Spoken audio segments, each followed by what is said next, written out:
Yo, what is up guys? It is Samool back again with another update or patch summary for you guys today. This patch note's very long guys, so strap yourself in. We have the Fullmetal Alchemist collab as you see on your screen here. We have Elric, Roy Mustang, and Riza Hawkeye as predicted as the units coming out. Edward and Roy will be the ones that you have to pull in the banner, and they are very strong. You're definitely going to want to pull them as you're going to see. And Riza is going to be that free unit who's actually pretty decent for a free unit. Now that being said, it is raining in the background, so I apologize if you guys hear the rain. And I also am taking this in one take because I have to actually run off somewhere. I just wanted to make this video very quickly for you guys so you guys can actually see the patch notes very quickly, because this patch note video that Epic 7 released was actually super long. So I'm going to try to summarize it very quickly for you. We also have a new side story in Otherworldly Alchemist coming with the collab. We also have ML Pavel coming out as predicted. We have a new DN skin, which I'm very glad it's a skin and not a limited unit because, you know, we have to save our bookmarks. And also DN is going to be a very powerful unit in PvP still, most likely after this patch. Probably even stronger because the collab units, as you see, are going to be fire. And having a strong unit get a skin, always nice because you can always use the skin and never feel bad about it, right? Also have a side story running, nothing too crazy. Also have a music player being added. If you guys really like Epic 7 music, you guys will be able to play the music in the game now. You don't have to search it up anymore and, you know, scramble around trying to look for the music name. We also have that arena schedule information coming out, not as important as the other ones. So Edward, guys, Fire Warrior, his animations are pretty sick as you're going to see here, but what does he do, right? That's probably what you guys are wondering the most. Let's actually skip ahead to his kit here so you guys can actually see. These are his animations. You guys can check it out on the official video if you guys are very interested. The artwork looks amazing though. You're going to see he has very high attack and health for a warrior, and he also is very fast. His imprint, guys, is also going to be crit hit chance. One of the best imprints in the game, but of course Smilegate puts this on almost every collab because that's how they make money, for you guys to pull dupes. But keep in mind he's very fast, and you're going to see that he's going to play very similarly to Rimuru. I think he'll be a very powerful unit. His S2, guys, it's going to be after he is attacked when the caster, so when he has a debuff, he will dispel that debuff and activate Rise. Now Rise is an AoE attack that will dispel one buff and inflict a random debuff for 2 turns, and this will do more damage with the amount of health that Edward has. The random debuff, guys, they're all very super annoying. We have decreased attack, decreased hit chance, you know, provoke, silence, restrict, all very powerful debuffs and very annoying to deal with no matter what your class is, right? So you're going to see when he actually uses it, the damage is not that great. It's only like 2k-ish, but the debuffs, very annoying. You're going to see, you know, all those debuffs are super annoying to play against. So yeah, now we have his S3, guys. This is very similar to like Last Rider Crow, if you guys even know what he does. He's not really in the meta and hasn't been in a while, but you're going to see it's a single target attack. It is going to CR push himself by 50%, and when you are not hitting PvE bosses, you will ignore Aureus or any damage sharing effects. Very powerful, right? Rimuru's S3, the true damage goes through the damage sharing effects, but the base damage does not. If I'm not, I think so. I think that's how it is. Maybe I'm wrong, but damage dealt will increase proportional to the caster's max HP, and every time you use this, this will actually stack in damage. So very similar to Last Rider Crow's S3. And you're going to see you can soul burn this similar to Rimuru's S3, and the cooldown will go down by 2 turns. Also similar to Last Rider Crow's S3. So it's basically Last Rider Crow's S3, but single target. And this will probably do a lot more damage. You're going to see the damage is actually pretty crazy. And the animation is insane. He attacks with his brother. Falcon punches in, and then we have Edward come in. And this is going to do 9k damage. Not bad. That's probably 1 stack as well, right? So as you stack it up, it'll do even more damage. Next, we have his S1. It is a single target attack that will give him a barrier, and the damage dealt in the barrier increases proportional to his HP. You're going to see that barrier here. That's about like a 2k barrier, I'd say, with like 18k HP. So not that bad, but, you know, not as good as like Hwayong or anything like that, right? So very cool kit. I think he'll be very strong, but you're going to see his artifact will probably be one of the most broken warrior artifacts in the game. I don't know what it is with warrior artifacts and being broken, but this is no exception. We have Fullmetal's Automail Warrior Artifact, like I said. Crit hit chance buff, which makes gearing your units easier. You're going to see, after an extra attack, so this will work on Alencia's S2, also Shu's S2, your crit hit damage will go up by 8% and speed by 8%, stacking up to 4 times. So it caps at 32% bonus crit hit damage and speed. 32% speed is insane, guys. Like, that's actually so broken. This artifact will have a huge difference between, you know, level 15 and level 30. So, you know, another artifact for the whales, but this is extremely broken. 32% speed is just like insane. I don't know what they were thinking with this, but there it is. So yeah, this artifact is definitely going to be a must buy. Here you're going to see the caster Mashu actually talks about his kit more in depth, but I think Edward is definitely a must pull, and his artifact is definitely going to be really good as well. He just looks like a very good unit in long fights, and right now the meta is very, very, long. So now we have Roy, so another pullable unit. He is going to be a fire mage, so double fire units, very similar to ReZero being double ice, but you're going to see he is a fire mage. He has insane attack, he's decently fast for a mage. He has pretty good defense, as most mages do, and his imprint is full attack. Now you're going to see, guys, when we look at his kit, it's going to be crazy. So here we're going to talk actually about his S2 first. His S2 is going to be a passive at the start of battle. He gets 40 fighting spirit, so he has a fighting spirit mechanic, and he'll grant himself Flame Alchemist. Now Flame Alchemist gives him increased hit chance and attack by 20%, and it will not be dispelled unless he's attacked by an ice enemy. So if you're fighting a Roy on defense or in RTA, you're definitely going to need to bring an ice unit, because 20% attack and hit chance is insane, because of the fact that he can always hit through dodge, right? He'll be able to hit through Violet's dodge, he can hit through Remnant Violet's dodge, right? And he'll be able to hit ice units easier. So you have to dispel this a lot, otherwise he'll go kind of crazy.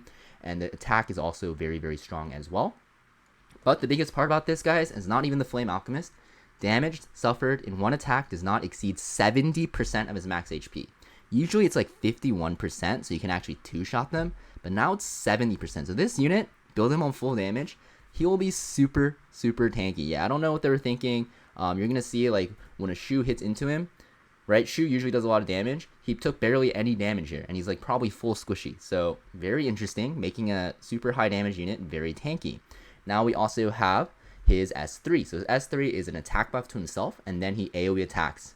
And he'll grant himself Flame Alchemist, and when there are 3 or fewer enemies, this does more damage, and it scales with less enemies. And you're going to see this will cost 80 Fighting Spirit. There's no cooldown, so as you build your Fighting Spirit, you're going to use this, and you're going to see, when there's 3 enemies left, guys, this damage is insane. So this is the animation.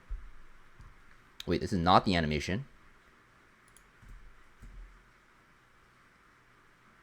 I believe this is the animation. He snaps his fingers and boom. Okay, sorry. But yeah, you're going to see 18k damage to Violet, 11k to Apoc Ravi. That Apoc Ravi is probably very tanky as well. So a lot of damage, guys. And he's, going to take no damage because of his passive. So very interesting. Now if his S1, it will give him 30 Fighting Spirit. Not 10, not 20, 30. So he can S3 very often. And you're going to see it is a CR push on himself. And when he uses it on his turn, he's actually going to CR push himself by 30%. And it will also penetrate defense and not trigger a dual attack, by the way. And you can soul burn this for an extra turn, so you can even soul burn this into your S3. What was Smilegate thinking? I don't know, but look at the damage. 10k damage, and you might be saying, what if Violet dodges? Keep in mind he has Flame Alchemist, so that he can actually, make Violet's 55% chance to dodge only 35. And if you run him on his artifact, Ignition Cloth Gloves, for mages, you can increase your hit chance and attack by even more, so it's only a 15% dodge on Violet, which is very low. So yeah, this unit's going to be super broken, guys. I think this artifact is not going to be as good as Edward's, but it still looks pretty decent if you want to use this against earth units that can dodge, such as Violet, or even ice units, right? In Guild Wars and stuff like that. And because everyone will be picking ice units to counter his Flame Alchemist mechanic, this artifact will probably be very, very good on him. I think this unit is definitely a must pull as well. Looks super broken. We have 2 broken collab units once again. Definitely pull these units. Now we have the free unit, guys. We're going to talk about this as well very quickly. Riza Ice Ranger, if you guys didn't see here. So yeah, and then we're going to look at her base stats real quick. You're going to see that she's 115 speed, pretty average for a ranger. Also has crit hit chance on her imprint concentration, but she is a free unit, so you'll get all of these for free. You'll be able to 6-star her for free and get her SSS for free. You're going to see that she has pretty decent attack and some effectiveness built in, meaning she'll probably have some debuffs. So her S2 is another passive. You're going to see when the foremost ally, the ally in the front, is attacked by a single target attack, you'll decrease the damage that they suffer. And yeah, like most damage reduction effects, only the strongest one will be applied. When the foremost ally's HP is 50% or lower after being attacked, you'll dispel all debuffs from that ally and the caster herself and grant Hawkeye to yourself. So Hawkeye will give you speed and crit hit damage, and this can only activate every 3 turns. So pretty decent against Hwayoungs, right? You can actually use this and have your tank in the front and not die, actually, as you'll see. You're going to see Hwayong hit into a Senya here. Senya's usually getting one shot pretty easily, especially because Hwayong has attack buff. And you're going to see that she lives this pretty handily, right? Not even that close to dying. So pretty strong. Looks like a pretty decent Hwayong counter. And if we're getting a Hwayong counter in a free unit, I'm very happy. Now we have your S3, guys. It is going to be an attack that will dispel all buffs and decrease CR by 50%. Single target, by the way. She'll also give herself immunity and exploiting weak points once to herself and the foremost allies. So whoever's in the front with Riza will benefit a lot. So exploiting weak points is a new buff. It is going to be that when you attack, you'll just do more damage, and it only lasts one time. You can soul burn this to ignore effect resist to get that full strip. So pretty cool that she has a full strip on one enemy, and if you can soul burn it, it's pretty cool as well because you can push back like a soul weaver with very high effect resist. So this is her animation, guys. Looks pretty cool. Not as cool as the other units, but still looks decent. She's just shooting guns, boom, boom, boom, explosions and stuff like that. Very cool. Don't look at explosions, right? But now we have her S1. So her S1, guys, it is a single target attack, has a chance to target for 2 turns, and when the caster is granted Hawkeye, which you see how you get, right, from her S2 and also from her S3 as well, you'll also CR push your foremost ally by 20%. Now, very, very interesting because very synergistic with the ally in the front. So whatever ally you have in the front, you don't want it to just be a meat shield. You want it to be a unit that can actually do very well cycling. So Senya is a very good option as well for baiting Hwayongs now. Pretty much any Earth unit can bait Hwayongs pretty easily now because of Riza Hawkeye. I think pretty decent for a free unit because of the fact that she can counter such a powerful meta unit. Now we have her artifact effectiveness boost, guys, and you're going to see when she crits, she'll have a chance to increase her own speed. Nothing too crazy. I don't think you'll actually even use this on her. It's going to be hard to see what artifact you actually will use on her, but you'll get this for free anyways, maxed. So I guess you can use it on her for now until people find out a better build. So yeah, that's Riza, guys. Looks pretty cool for a free unit. Obviously not as good as the ones you pull for, but still looks like a very powerful unit because she can counter Hwayong. So you're going to see, you know, all the drop rates up. Edward's going to be on the 25th of August, and then we're going to have Roy on the 1st of September, and the free unit obviously you can get throughout the whole collab.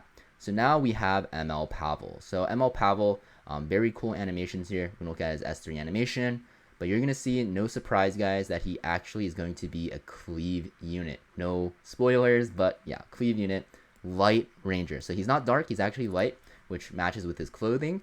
But, oh, skipped a little bit ahead. Let's look at his stats actually real quick. So you're going to see, these are his stats. He has these are his stats. He has very, very high attack, like extremely high attack. He has crit chance built in as well, and he's kind of slow for a cleave unit, as I said he'll be, but you'll see why he is a cleave unit, especially when we look at his S2, because his S2 is a fighting spirit passive, right? You'll start with 60, and when an ally, except for the caster, makes a critical hit, you'll gain 20 fighting spirit. Now, even if you AoE crit hit, guys, you'll only gain 20, so you need 2 allies to go before him to get 100 fighting spirit. And when you're at 100 fighting spirit, you'll use it all and activate Begone, which is going to be an increased attack buff for yourself, an AoE attack, and a CR push by 50%. So huge CR push. So you really need to rely on your units before you to actually, you know, go first. So here, Flitica crits once and then crits again with their S3. You're going to see that ML Pavel will get to 100 fighting spirit, and then he'll push himself with that AoE attack, and then he'll pretty much take his turn after, right? And you're going to see what he's able to do with this with his S3 here. So his S3 is a single target attack. Basically, you're ignoring damage sharing effects again, and when your attack is greater than the target's attack, you'll penetrate defense. So pretty much is a tank buster, and yeah, you'll pretty much penetrate defense up to a maximum of 70% if your attack difference is very high. You can soul burn this for only 10 souls actually to reduce the cooldown by 2 turns, although you probably won't do that because you're cleaving anyways. You're going to see the animation here. Pretty sick. Not as sick as the collab units, to be honest, but, you know, pretty cool. Nothing insane, though, for an animation, in my opinion, but it's alright. Now we have his S1, guys. Single target attack with a chance to reduce attack. So I think this unit is pretty much a cleave unit, guys. Nothing, like, too crazy. I think he's not going to be, like, a super broken unit, but if you like cleaving, he'll be pretty decent. He's going to be, like, a better closer Charles, in my opinion. I guess those units are a bit different, but looks pretty decent. I think, for me, personally, skipping this unit is a great option and pulling for APOC Raleigh later on, but if you guys like cleaving, then definitely pull for her. So now we have the skin, guys. Magical Girl DN. You're going to get this with the Epic Pass that is running soon, so it's going to be 900 extra or 1800 Sky Stones. And this skin looks beautiful, guys. I'm very excited, right? So DN being transformed into that Magical Girl that was teased such a long time ago. She's transforming and she looks great. So yeah, none of her her S1 didn't change. Her S2 also didn't change, but we're actually going to see in her S3 that she is, you know, wearing different clothes now. Wow. So yeah, it looks pretty cool. I'm pretty excited for this skin. Definitely going to buy this. Obviously, it's optional. It's cosmetic. If you guys don't want to waste your Sky Stones, then you don't have to buy it. You could buy it for those skin coupons later on. So now we have that side story running. Probably you guys don't care too much. Music player also coming out. You can use it by going to the lobby into the quick menu, and you can see you have all the OST, so very nice if you guys like the music here. And also we have the arena season ending on the 21st. So yeah, that's pretty much it for this patch rundown, guys. We also have actually new banners. We have Charles, so no bait banner, thank God. We have Sigrid, or Kisei, no bait banner as well, because she's not that great right now. And we also have Sigrid, no bait banner because she's free to play. You get her now for free. So thank God there's no free or no bait banners before the collab, like no Tamron and stuff like that, because that would be a disaster because everyone needs to save their bookmarks and use it on the collab. But I'll be talking about these banners more in depth in the very near future, probably tomorrow or the day after, so keep your eyes out for that. We're also going to talk about the collab units a lot more in depth later on. I just wanted to summarize this patch for you guys today. It did end up being a long video, but it is a lot shorter than the video that was streamed. So that being said, guys, hope you guys found this video useful, and I'll see you guys next time. Peace.